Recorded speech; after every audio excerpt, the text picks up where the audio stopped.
أعوذ بالله من الشيطان الرجيم. بسم الله الرحمن الرحيم. يا أيها الذين آمنوا لا تتخذوا عدوي وعدوكم أولياء تلقون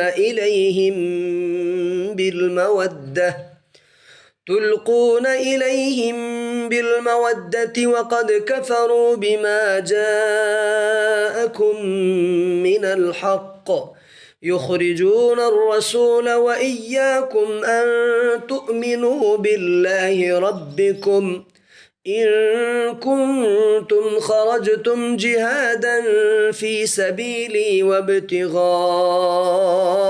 مرضاتي تسرون إليهم بالمودة وأنا أعلم بما أخفيتم وما أعلنتم ومن يفعله منكم فقد ضل سواء السبيل.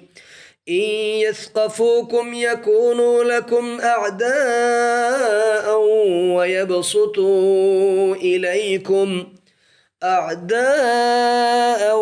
ويبسطوا إليكم أيديهم وألسنتهم بالسوء وودوا لو تكفرون. لا تنفعكم أرحامكم ولا أولادكم يوم القيامة يفصل بينكم والله بما تعملون بصير.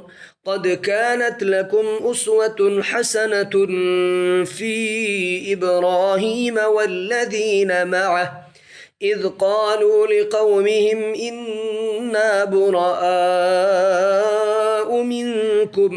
منكم ومما تعبدون من دون الله كفرنا بكم وبدا بيننا وبينكم العداوة والبغضاء أبدا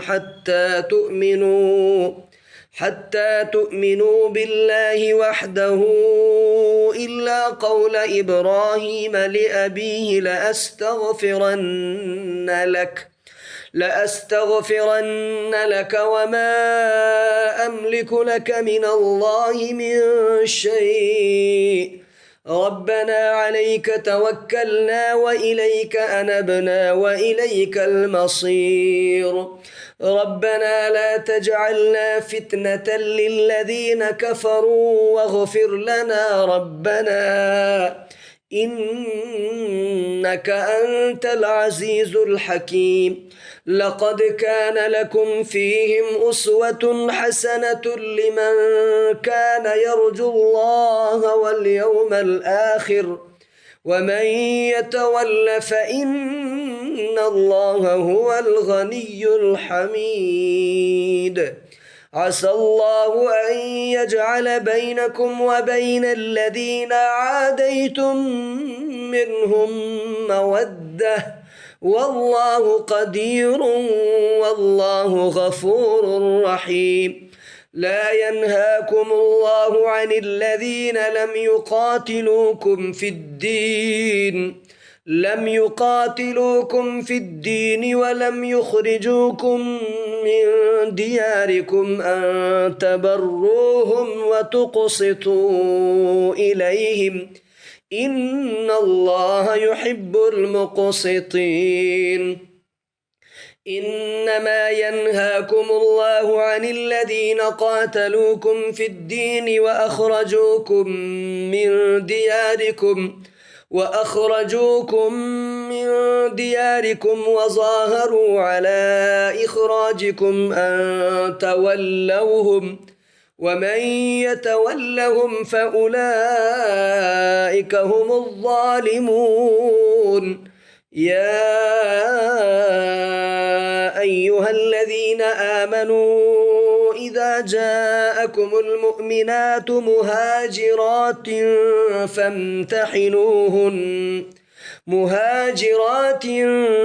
فامتحنوهن الله أعلم بإيمانهن فإن علمتموهن مؤمنات فلا ترجعوهن إلى الكفار لا هن حل لهم ولا هم يحلون لهن وآتوهم ما أنفقوا ولا جناح عليكم أن تنكحوهن إذا آتيتموهن أجورهن